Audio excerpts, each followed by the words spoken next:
20 years in federal prison. The defendant was arrested yesterday on a federal criminal complaint near his Florida residence, and he's expected to make his initial appearance today in the federal court in Orlando, Florida. I stress that the complaint contains allegations, and every defendant is presumed innocent until proven guilty in a court of law. The allegations in the affidavit are supported by digital evidence, including the defendant's ChatGPT prompt of a dystopian painting showing in part a burning forest and a crowd fleeing from it. And we're going to put that up on the screen here once we get that going. The allegations are, there it is. That's from his ChatGPT. That's an image he produced a few months before the fire started. It shows the city being burned there. The allegations are further supported by the defendant's cell phone, his false statements to law enforcement, and his behavior during the Lockman fire, which the defendant is charged with maliciously starting shortly after midnight on New Year's Day of this year, and which eventually became the Palisades fire. Late last New Year's Eve, Rinderknecht returned to Pacific Palisades after working the evening shift as an Uber driver. Two of his passengers told law enforcement that he appeared agitated and angry that night. After dropping off a passenger in Pacific Palisades, Rinderknecht parked his car and tried and failed to contact a former friend. He exited the car, walked up a nearby trail, took iPhone videos at a nearby hilltop, and listened to a rap song whose music video included objects being lit on fire. The defendant had listened to this song and watched its music video repeatedly in the days leading up to the Lockman fire. 12 minutes into the new year, environmental sensing platforms indicated that a fire had started. It took the defendant several tries to contact 911 to report the fire. He fled the scene in his car, but turned around after passing fire engines driving in the opposite direction to fight the fire. While the Lockman fire burned, the defendant walked up the same trail from earlier that night to watch the fire and firefighters, using his iPhone to take short videos of the scene. Although firefighters suppressed the blaze, the fire continued to smolder and burn underground within the root structure of the dense vegetation. So that fire started on January 1st, and it smoldered underground for about a week until on January 7th, heavy winds caused this underground fire to surface and spread above ground, causing what became known as the Palisades Fire, one of the most destructive wildfires in Los Angeles City history. Law enforcement got to work, and by January 24th, had identified and interviewed the defendant. During his interview, he lied about where he was when he first saw the Lockman fire, claiming he was near the bottom of a hiking trail. Geolocation data for the 911 calls showed that he was standing above the fire in a clearing merely 30 feet from the blaze as it rapidly grew. As the world watched in horror as the Palisades fire burned, victims perished in the smoke and flames. Homes where cherished family memories and belongings were turned to rubble and ash. The iconic Pacific Coast Highway along Malibu looked like a war zone. Thousands of people were forced to evacuate. Though homes and businesses cannot be rebuilt, this arrest, we hope, will provide a measure of justice to all those who were impacted. We're going to do questions at the end, and we're going to get into more detail, but I want to thank the outstanding partnership we had in getting this case to where it's at, thanks to the work of the ATF and investigative support from both the LAPD and the Los Angeles Fire Department and the U.S. Forest Service for their hard work in this investigation. I'm going to turn it over now to Kenny Cooper, who's the special agent in charge of the ATF Los Angeles Field Office.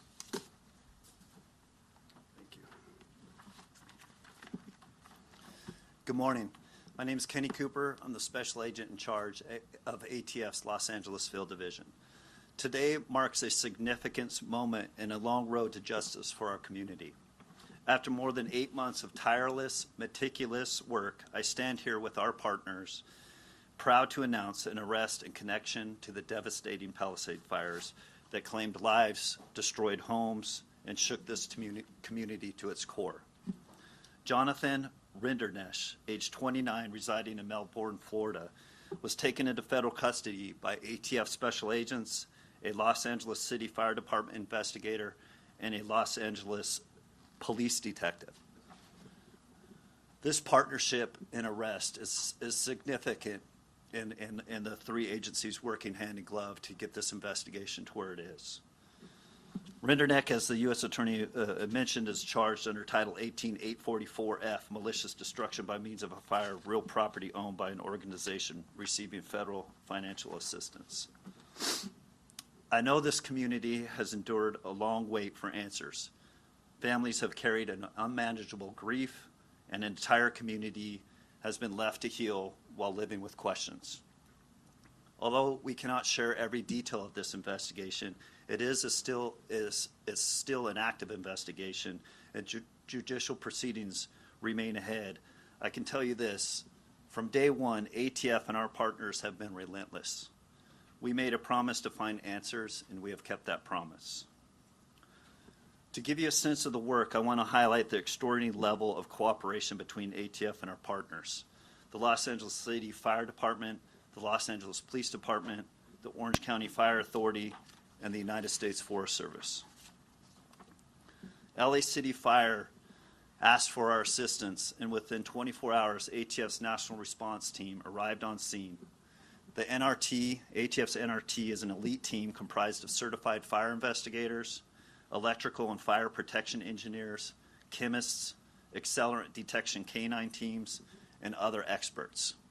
We arrived within 24 hours and got to work with our partners. We processed hundreds of acres of damaged fire, examining every inch for the smallest clue. Over the course of the last 8 months, investigators conducted hundreds of interviews, including witnesses overseas, and pursued more than 200 leads. We collected more than 13,000 items of evidence, including fire debris, digital data, DNA samples, all analyzed by ATF's state-of-the-art forensic lab.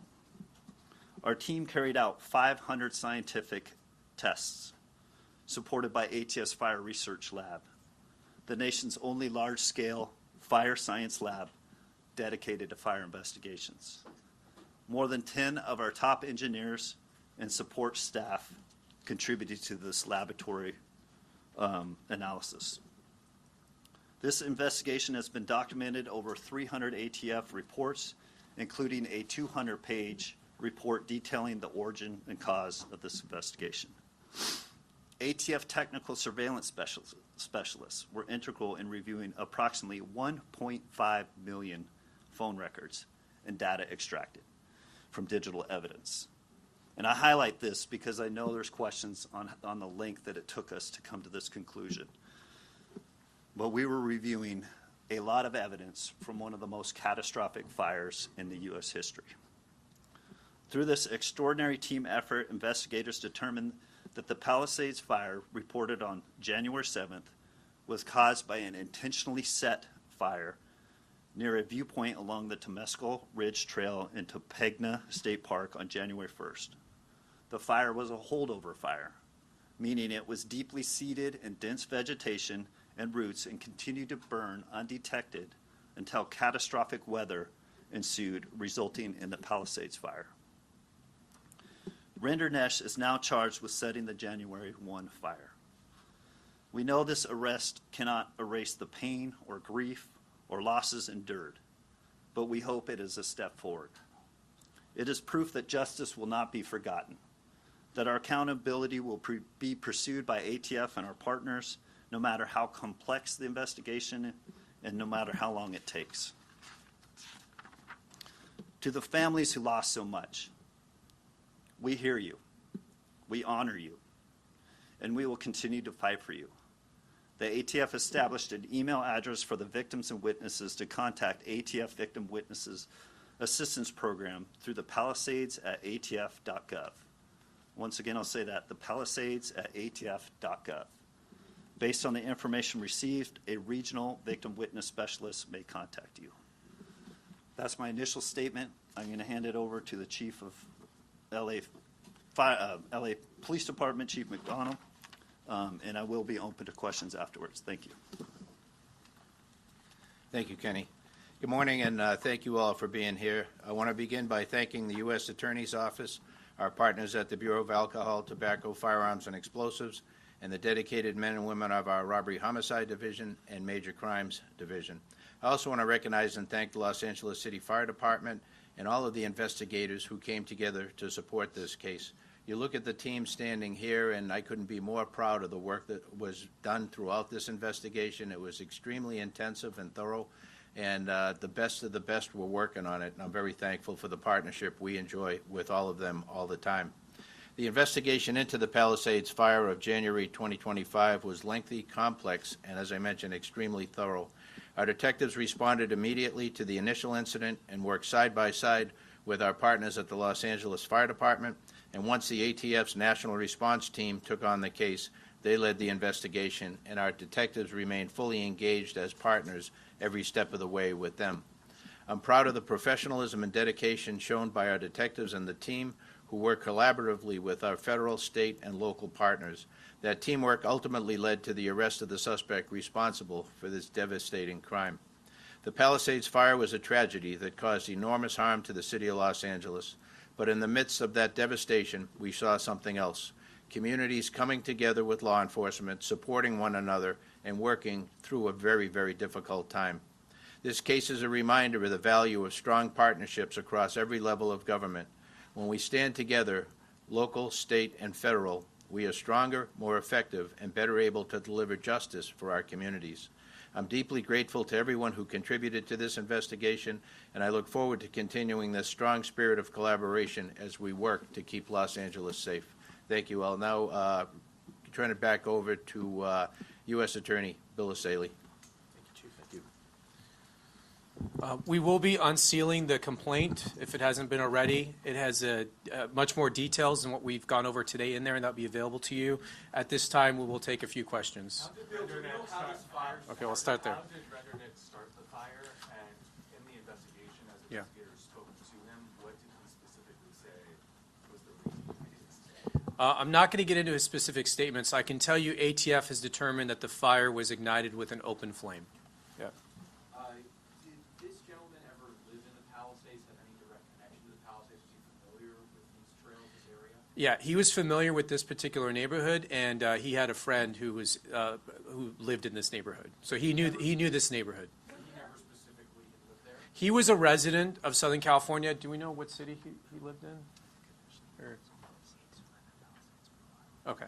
Yeah, he actually did live in Palisades, and he was familiar with the neighborhood in which this started. We know that fireworks. The word arson?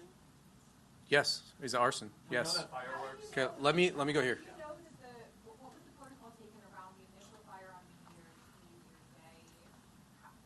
Was there precaution taken to try and make sure that fire was put out properly? And that's quite a Yeah. when that ended and then the next fire. Yeah, we're not going to get into the full fire response. I'll just tell you the fire department did respond, and they don't say they put out fires, they suppress the fire. So they use the best of their abilities at that time to suppress it. Like we said, there was dense vegetation. The fire went underground, and I'm not a fire expert, but there's only so much apparently you can do about that. So it did smolder there until a week later, in which the winds picked up and reignited. So that's our understanding of it started. Did he have to Let me go for it here. So did he move to Florida after this? He relocated, yes. Can you say a little bit more about what he was doing there? If you had been living in Palisades, was he camping? Was he hiking? Was he? He just finished an Uber drive. So he just dropped someone off in that vicinity on an Uber drive. He was an Uber driver. He dropped someone off. He was in this neighborhood, and he was, this is New Year's Eve, so it was around midnight, and he went up to this hilltop. And at some point up there, around 12 a.m., he ignited a fire. Was it like a Residents that we spoke with reported and had video of fireworks during that same period of time. Initially, the belief was it was a group of kids that were there. Are you saying that the suspect here potentially set off those fireworks? You're saying open flame? We have no evidence that any fireworks were set off in this area at the time the fire ignited. Does he have prior criminal history, and has he been cooperative in this process? Does he have his criminal Does he history? show remorse at all? Does he have criminal history? Yeah, he does not have criminal history. We're not going to get into his specific statements. We are going to tell you, though, that he did speak to us and he made false statements. So that we will confirm. What about motive? You do have some things Yeah. recorded from his phone that you shared. Any indication of what he was? We're not going to get into motive right now because we're going to have to prove this case in court in front of a jury, and we don't want to get into that right now. We are laying out the information we have in the complaint. The evidence is based on, you could see some of the key evidence, including the fact that he was the only person in this location at the time this fire ignited. We have no other indication that any other person was there. There were no fireworks at the time. We have several cameras in the vicinity that are there designed to detect fires, and this fire was detected almost right away by those sensors. So there's no indication of fireworks or other things that would have started this. He was the only person there. You heard about this music video and song he would listen to, which had imagery of fires. And then do we have the image up? Are we having trouble with that? And you could see some of his thought process in the months leading up where he was generating some really concerning images up on ChatGPT, which appears to show a dystopian city being burnt down. So more evidence will come out at trial, but we're not going to preview the entire case at this time. Yes, ma'am. Is there an understanding that he relocated to Florida because he was aware that people might be looking for him? We don't have any information of that. It's very clear that this was a thorough investigation. The question is, obviously, so many things burn up there, right? So how difficult was it to gather evidence? I mean, you're saying 13,000 items were gathered following 200 leads. I mean, can you... Yeah, I'll let ATF answer that. There was a tremendous amount of work. I mean, we literally have like terabytes of evidence. So I'm going to let ATF answer the work that was done in this case, including the lab work. Yeah, Just to give us some perspective. some further perspective on the investigative process. So I know there's been speculation of other ignition sources. And I just want to assure everyone, ATF did not identify this suspect and focus specifically on this suspect. We still utilize our scientific process. And part of the lengthy time that it took to go over the thousands of acres that were burnt is we literally had agents with our partners on their hands and knees crawling through fire debris. They're observing fire behavior patterns. They're flagging patterns. An example of that, fire will cause natural debris to twist and freeze in a position pointing to the origin. So looking at all those fire patterns, flagging those, ATF was able to zone, to specifically get into the origin of where that fire started from. Once they dialed into the origin, using all the investigative techniques that they have, then they start really dialing into that very specific spot that fire was created. An example of a fire research lab, they collected buckets and buckets of debris, flammable materials, natural and otherwise, found within that area, sent it off to a fire research lab. They analyzed data from weather, including humidity, the exact temperature, the exact composition of those natural fuels found at that particular time, January 1st, at that particular time, recreated those environmental factors in our labs using their scientific process, then tested different ignition sources. And that's where 500 tests were conducted at that lab. That review process is then looked at by a panel of our experts in a peer review process to see if the science matches up with the theory and the actual evidence that was collected. I know it was also broadcast, we broadcasted it as a public safety announcement. Back in spring, we went up and recreated a fire very safely with our partners with LA Fire, using butane and scientific process to create the fire behavior to see, and I'll tell you, to the extent of the scientific expertise that we went through, we recreated it in the exact lunar time that the fire started, meaning the exact size the moon was, and as close to the starlit environment that that fire started. So we could recreate scientifically a fire and see how fixed surveillance points saw that fire as it developed from other evidence that we collected, both from witnesses' phones, fixed surveillance points, and other data. We were able to see how that fire behaved, how it grew, the size of that behavior and that fire, and the size that it would be for witnesses to see it and report it. We went through exhaustive efforts to look at potential ignition sources, whether they were fireworks, whether they were down power lines, or any other source of ignition. They went down those investigative paths with exhaustive length to either rule them in or rule them out. With clarity, we know this is an incendiary fire and that the subject that we arrested started it. Would you say that this subject was obsessed with fire and wanted to do those images? Once again, that speaks to motive. That's not an element that we need to meet. That will be addressed in the trial. And we do have evidence of that for trial. What was the rap song? I'm not going to go into those specifics. I'll just highlight, we're not making a probable cause arrest.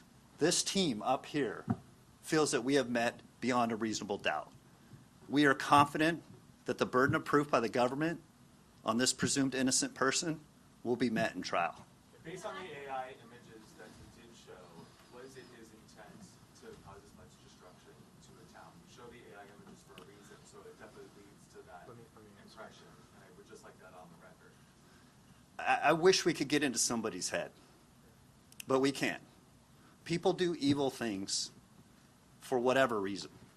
And I'm not going to speculate or go into anything of that. Like, we have evidence of that will be addressed in trial, but evil people do evil things. Can I ask you this is the first time we're really. Let me answer her real quick. Holdover fire confirmed. Can you just talk about the key evidence in determining that it was the Lockwood fire that reignited to become the Palisades fire, and that spring testing of the flame was to determine the start of the Lockman fire? I'll let him answer that in a second. It is a French rap song. I don't speak French, so I'm not going to quote it. But it's a French song. It is in the complaint, and you'll be able to look it up there. We will prove beyond a reasonable doubt that he intentionally started this fire, and maliciously. That is what the statute that we charged him requires, and that is what we prove. I'll let you answer her question about the holdover fire. Let him answer. Your question to a holdover fire.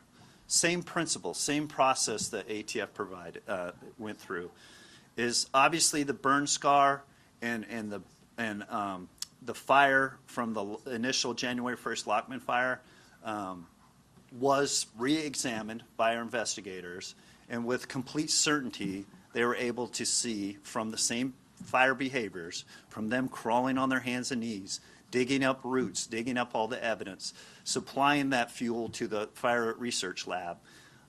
They were able, and also in collaboration of other data and other evidence. We have fixed surveillance points. We have witnesses that were up with their phones. We have a lot of different data that all concluded where this fire started, and the fire behavior from that origin, from that Lockman fire, was clearly established in the Palisades fire. Were the passengers dropped off at home or at a business?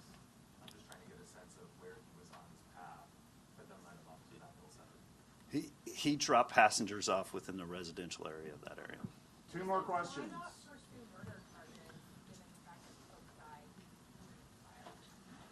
I can answer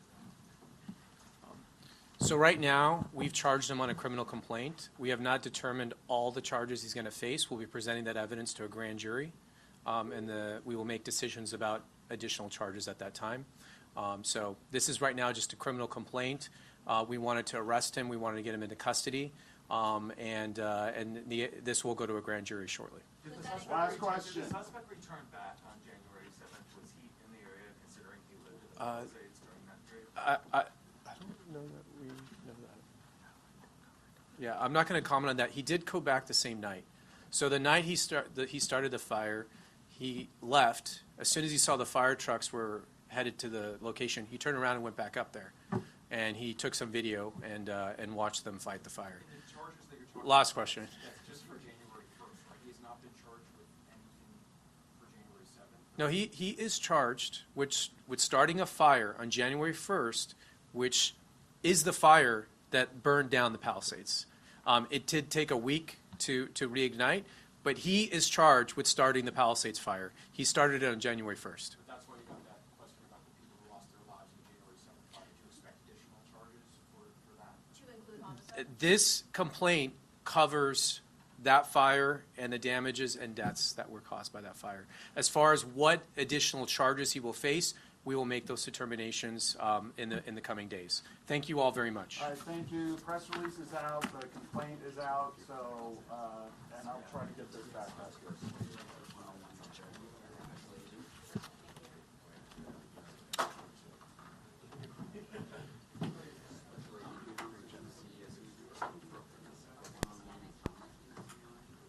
Slowly but surely. This is like his AI. Chat GPT, yeah, it's, That was found on. yeah, they got a Chat GPT app.